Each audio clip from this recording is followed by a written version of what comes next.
நீங்க வாக்குச்சாவடிக்கு போறீங்க, உங்க ஓட்ட பதிவு செய்ய. அங்க வந்து வோட்டர் லிஸ்ட்ல உங்க பேர் இருக்குது. ஆனா, அங்க போய் பார்க்குறீங்க, உங்க ஓட்ட வேற யாரோ போட்டாங்க.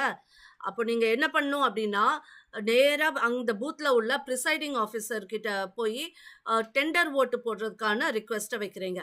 முதல்ல அந்த பிரிசைடிங் ஆஃபிசர் நீங்க தான் உண்மையான வாக்காளரா அப்டிங்கிறத உறுதிப்படுத்தினதுக்கு அப்புறமா, உங்களுக்கு டெண்டர் ஓட்டுக்கான ஃபார்ம தருவாரு. அத நீங்க ஃபில் அப் பண்ணி குடுத்ததுக்கு அப்புறமா, நீங்க இப்போ வந்து இவிஎம் மெஷின்ல உங்க வாக்க பதிவு செய்ய போறது கிடையாது.